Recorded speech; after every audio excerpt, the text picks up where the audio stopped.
അടിയനോട് പൊറുക്കണം. അനേകം പരദേവതകൾ കുടിയിരിക്കുന്ന കാവിൽ ഈ എഴുന്നള്ളിയത് ആരാണെന്ന് മനസ്സിലായില്ല. രാമവർമ്മയുടെ ശരീരത്തിൽ കൂടിയിരിക്കുന്നത് ശങ്കരനാരായണൻ നമ്പിയാണ്. ഇപ്പൊ മനസ്സിലായോ? എന്റെ വല്യച്ഛ, ഞങ്ങളെ അനുഗ്രഹിക്കണേ. എന്താണാവോ ഈ വരവിന്റെ ഉദ്ദേശം? എന്റെ കുഞ്ഞുകുട്ടി പരാധീനങ്ങളെ എനിക്ക് കാണണമെന്ന് തോന്നി. ഉണ്ണികൾക്കെല്ലാം സുഖമാണോ എന്ന് അന്വേഷിക്കണമെന്ന് തോന്നി. ഇനി ആർക്കെങ്കിലും എന്തെങ്കിലും സംശയങ്ങൾ ഉണ്ടെങ്കിൽ ചോദിക്കാം. ഈ കോലോത്തിന്റെ ശാപം തീരാതെ തുടരുകയാണ്. വല്യച്ഛനെ അറിയാമല്ലോ, ബ്രഹ്മചര്യം തെറ്റിച്ചതിന്റെ പേരിൽ ഏറ്റവും അവസാനം മരണപ്പെട്ട പപ്പുത്തമ്പിയുടെയും കുമാരൻ തമ്പിയുടെയും കാര്യം എല്ലാം നമുക്കറിയാം. കർമ്മഫലമാണ്. ഉഗ്രരൂപിണിയായ ചുടലയക്ഷിയിൽ നിന്നും രക്ഷപ്പെടാൻ കടുത്ത ബ്രഹ്മചര്യവും മുറ തെറ്റിക്കാത്ത പൂജയും ശക്തനായ മന്ത്രവാദി മേപ്പാടന്റെ സ്തംഭന കർമ്മവും മാത്രമാണ് പ്രതിവിധി. പക്ഷേ ഇവിടെ അനുഷ്ഠാനങ്ങൾ തെറ്റിക്കാൻ പലരും ശ്രമിക്കുന്നുണ്ട്. മുറകൾക്കൊന്നും ഇതുവരെ ഒരു തെറ്റും വരുത്തിയിട്ടില്ല. മുറകൾ തെറ്റിച്ചത് ആരാണെന്ന് അങ്ങ് പറഞ്ഞാൽ അടിയൻ തക്ക ശിക്ഷ കൊടുത്ത് തെറ്റ് തിരുത്തിക്കോളാം. പറയാം. എവിടെ കൃഷ്ണൻ? കൈ കഴിക്കണം, ഒഴിച്ചേറിയ അതാ സൗകര്യം. കൃഷ്ണേട്ടാ, അത് ശരി, ഇവിടെ കള്ളുകൂടിയായിരുന്നല്ലേ? ഞാനിന്ന് പറഞ്ഞു കൊടുക്കാം. ഞാൻ കള്ളുടിക്കേ, ഇന്ന് മദ്യ നോയമ്പല്ലേ, അതിന്റെ വഴിപാടായി കഴിച്ചതാ. മദ്യ നോയമ്പോ? ആ, ഏകാദശി നോയമ്പ്, അമാവാസി നോയമ്പ് എന്നൊക്കെ കേട്ടിട്ടില്ലേ? അതേപോലെ മദ്യ നോയമ്പ്. ഇന്ന് മദ്യം കഴിച്ചാ പിതൃക്കൾക്ക് മദ്യശാന്തി കിട്ടുവേ. എന്ത് നോയമ്പായാലും ശരി, ദേ കാവിൽ അമ്മാവിന്റെ ദേഹത്ത് വെളിച്ചം കയറിയിരിക്കണോ? ചേട്ടനെ അന്വേഷിച്ചു. ഈശ്വര, ചതിച്ചോ? ദേ മുത്തശ്ശിയോടൊന്നും പറഞ്ഞേക്കല്ലേട്ടോ. എനിക്ക് പ്രീ ഡിഗ്രിക്ക് ക്ലാസ് ഉണ്ടാവോ വല്യമ്മാവ? വല്യമ്മാവനല്ല, വല്യച്ഛൻ. നല്ല മാർക്കുണ്ടെങ്കിൽ പിന്നെ മെഡിസിൻ സീറ്റ് കാശ് കൊടുത്ത് ബുക്ക് ചെയ്യണ്ടല്ലോ കരുതിയ. ഇവക്ക് നല്ല മാർക്കുണ്ടാവോ വല്യച്ഛ? ഉണ്ടാവില്ല എന്ന് മാത്രല്ല, തോൽക്കുകയും ചെയ്യും. ഇനി എല്ലാവരും ഒന്ന് അനുഗ്രഹം വാങ്ങിക്കുക.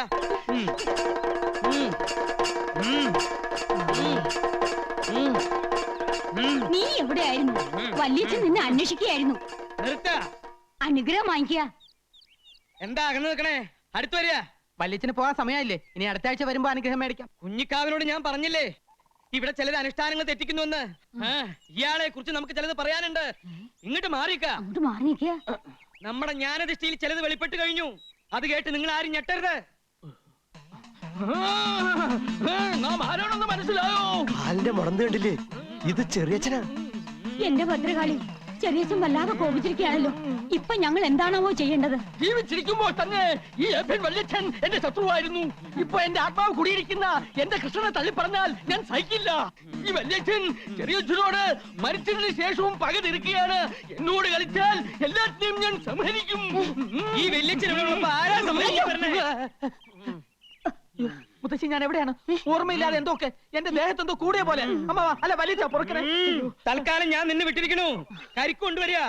എനിക്ക് പോകാൻ സമയമായി.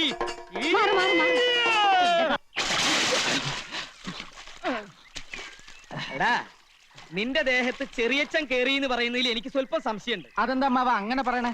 അതെ, വ്രതവും ശുദ്ധിയും ഒക്കെയുള്ള ദേഹത്തെ ഈ കോലോത്ത കാരണവന്മാരെ പ്രവേശിക്കാറുള്ളൂ. നിനക്ക് ഈ ഇടയായിട്ട് സ്വല്പം ചുറ്റിക്കളിയൊക്കെ ഉണ്ടെന്ന് ഞാൻ അറിഞ്ഞിരിക്കണു. നല്ല കഥയായി. എനിക്ക് ജീവനിൽ പേടിയില്ലെന്നാണോ അമ്മാവൻ വിചാരിക്കണേ? അമ്മാവൻ വ്രതം ഒന്നും തെറ്റിക്കാണ്ടിരുന്നാ മതി. അനുഗ്രഹം എന്നും പറഞ്ഞ അടിച്ചെളിക്കാരിക്ക് വരെ ചുംബനം കൊടുക്കുന്ന ഏർപ്പാടുണ്ടല്ലോ, എനിക്കത് അങ്ങോട്ട് രസിക്കില്ലട്ടോ. അത് ഞാനാ, വല്യച്ഛനല്ലേ? ഇക്കണക്കിന് ബ്രഹ്മചര്യം അങ്ങനെ ലംഘിച്ചിട്ട് അത് ഞാനാണോ വല്യച്ഛനല്ലേ എന്ന് പറഞ്ഞ് രക്ഷപ്പെട്ടാ പോരെ?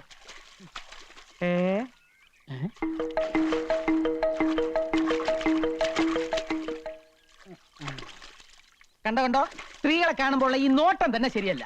ഞാൻ ആരാണെന്ന് നോക്കിയതാ. അത് ഞാൻ നോക്കി പറഞ്ഞുതരാലോ. നമ്മുടെ അടിച്ചെളിക്കാരി മീനാക്ഷിയാ. അയ്യോ, നോക്കി നിന്ന് കൺട്രോളുകളാ ഞാനില്ല. ഞാൻ പോവാണേ. എനിക്ക് നല്ല കൺട്രോൾ ഉണ്ട്. നീ പോയിക്കോ. എനിക്ക് ഇത്തിരി നേരം കൂടെ കുളിക്കണം. മനഃശക്തി വേണടാ, മനഃശക്തി. ഓ, മനഃശക്തി. സ്വന്തമായിട്ട് ആനയെ വാങ്ങാനോ കഴിവില്ല. അപ്പൊ പിന്നെ ഉത്സവം കണ്ട് രസിക്കാലോ അല്ലേ? നീ എന്താ ആനാന്ന് പറഞ്ഞോ? അല്ല, അമ്മാവനെ കണ്ട ഒരു ആന ചന്തണ്ടെന്ന് പറഞ്ഞതാ. ഇതൊന്നും അല്ലടാ. ഒരു 10 വർഷത്തിന് ശേഷം നീ എന്നെ കണ്ടിട്ടുണ്ടോ? പിന്നെ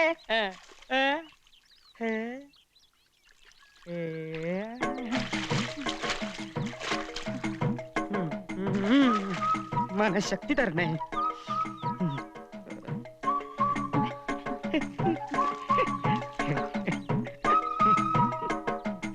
ചിരിച്ചിട്ടൊന്നും കാര്യമില്ല, ബ്രഹ്മചാരിയായി പോയില്ലേ. ഇവളിത് എന്തു ഭാവിച്ച? ഞാൻ അത്രക്കാരനൊന്നുമല്ല. ഭഗവതി, മനഃശക്തി തരാൻ മറന്നു പോവല്ലേ. നീ മനഃശക്തി ഒന്നില്ലെങ്കിലും ഞാൻ സ്വന്തമായിട്ട് ഇത്തിരി മനഃശക്തി ഉണ്ടാക്കാൻ പോവാ. കിട്ടില്ലോ, കിട്ടി.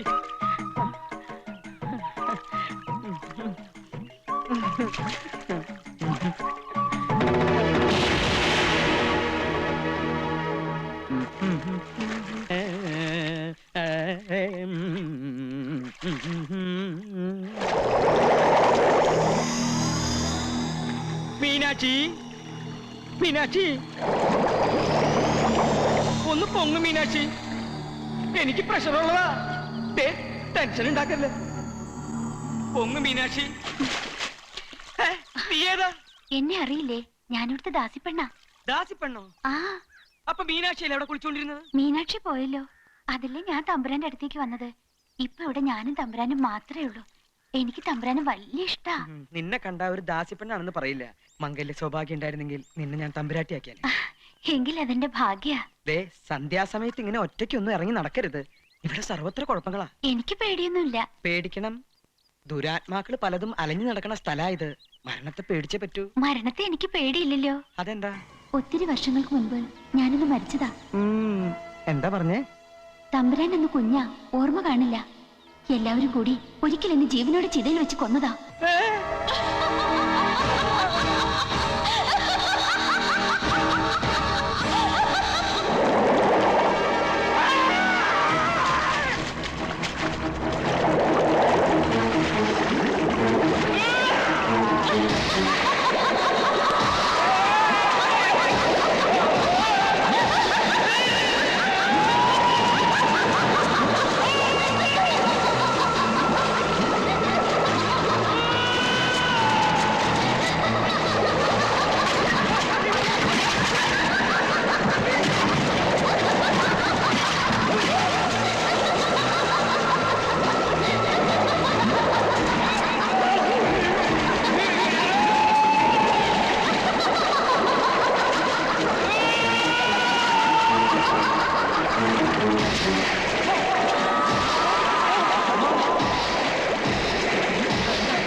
എന്തുപറ്റി അമ്മാവ?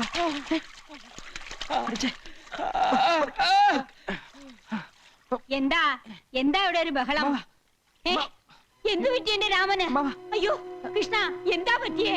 എനിക്കൊന്നും അറിയില്ല മുത്തശ്ശി. ഞാൻ കുളി കഴിഞ്ഞ് നേരത്തെ പോയി.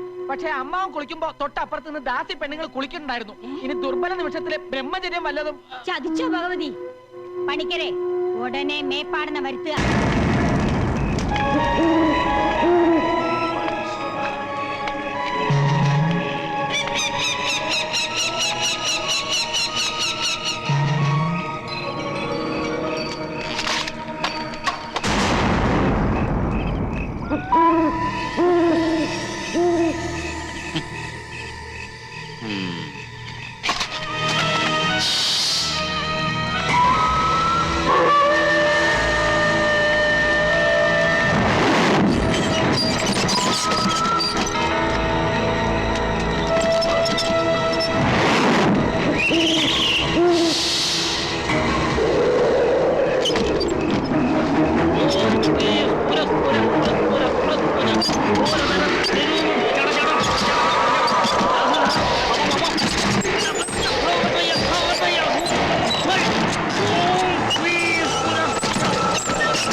ഇത്രയും കാലം ഭയപ്പെട്ടിരുന്നത് സംഭവിച്ചിരിക്കണു. ആവാഹിച്ച് ബന്ധനസ്ഥയാക്കിയ ദുരാത്മാവ് എങ്ങനെയോ രക്ഷപ്പെട്ടിരിക്കണു. വരുന്ന വഴിക്ക് നോമുള്ള സാന്നിധ്യം മനസ്സിലാക്കിയിരിക്കണു. ഇതെങ്ങനെയാ സംഭവിച്ചത്? ഇവിടെ ആരെങ്കിലും ബ്രഹ്മചര്യം ലംഘിച്ചോ? പ്രധാനുഷ്ഠാനങ്ങൾക്ക് വിഘ്നം വരുത്തിയോ? കണ്ടില്ലേ, ജപിച്ചു കെട്ടി ഏലസ് പോലും നഷ്ടപ്പെടുത്തിയിരിക്കണു. കൈയും കിട്ടി നീട്ടുക. ജീവൻ തിരിച്ചു കിട്ടിയത് ഏതോ മഹാഭാഗ്യമെന്ന് കരുതിയാ മതി. ഈ കുടുംബത്തിനെ ആപത്തിൽ നിന്ന് രക്ഷിക്കാൻ മേപ്പാടിനെ പറ്റൂ. തമ്പുരാട്ടിക്കറിയില്ലേ, അവളത്ര നിസ്സാരക്കാരിയല്ല. ഗർഭിണിയായിരിക്കുമ്പോ ജീവനോടെ വെന്തരിഞ്ഞവളാ. ലോകത്തൊരു മാന്ത്രികനും പെട്ടെന്ന് അവളെ ആവാഹിക്കാൻ പറ്റില്ല. 41 ദിവസത്തെ വ്രതാനുഷ്ഠാനങ്ങൾ ഹോമങ്ങളും ചെയ്ത് കരുത്താർജിച്ചാണ് അന്ന് അവളെ നാം ആവാഹനം ചെയ്തത്. വീണ്ടും ആ കരുത്ത് നേടേണ്ടിയിരിക്കണോ? ഇല്ലെങ്കിൽ നമ്മെപ്പോലും അവൾ അപകടപ്പെടുത്തിയിരിക്കും. തൽക്കാലം എല്ലാവരും കരുതിയിരിക്കുക. ജപിച്ചു കെട്ടിയ ഏലസ് നഷ്ടപ്പെടാതെ സൂക്ഷിക്കുക. കടുത്ത ബ്രഹ്മചര്യവും കർമ്മങ്ങളും കർശനമായി പാലിക്കുക. പരസ്ത്രീകളുടെ സാമീപ്യം ബ്രഹ്മചര്യ ലംഘനാവോ? എന്താ സ്ത്രീ സാമീപ്യം വേണമെന്ന് കൃഷ്ണൻ തമ്പുരാൻ വല്ല മോഹം ഉദിച്ചോ? ഏയ് അങ്ങനൊന്നുമില്ല, അറിഞ്ഞിരിക്കാം. ഈ തറവാട്ടിൽ ഇന്ന് ജീവിച്ചിരിക്കുന്ന അനന്തരാവകാശികളായ 3 ആന്തരികളും കർശനമായി ബ്രഹ്മചര്യം പാലിച്ചേ പറ്റൂ. എന്നെ നോട്ടിട്ടിരിക്കണേ. വല്ല ദാസ്യപ്പെണ്ണിന്റെ രൂപത്തിലും ഇനിയും അവള് വന്നാലോ? എന്നെ രക്ഷിക്കണം. പേടിക്കണ്ട. അതിനാണ് മന്ത്രം ജപിച്ച് നാം ഏലസ് തന്നിരിക്കുന്നത്. അവൾ ഏത് രൂപത്തിൽ വേണമെങ്കിൽ പ്രത്യക്ഷപ്പെടുകയോ വേണ്ടി വന്നാൽ സ്പർശിക്കുകയോ ചെയ്തോട്ടെ. പക്ഷെ ഏലസ് ഉള്ളിടത്തോളം കാലം നിങ്ങളെ ദുർമരണത്തിലേക്ക് നയിക്കുവാൻ അവളെ കൊണ്ടാവില്ല. ഈശ്വരാധീനം ഉണ്ടെങ്കിൽ അപകടം ഒന്നും സംഭവിക്കില്ല. എനിക്ക് അല്ല, ഉണ്ണിക്കുട്ടൻ എവിടെ? ഉണ്ണി നാളെ വൈകി എത്തൂ. തൊഴാൻ ഗുരുവായൂർ പോയിരിക്കുക.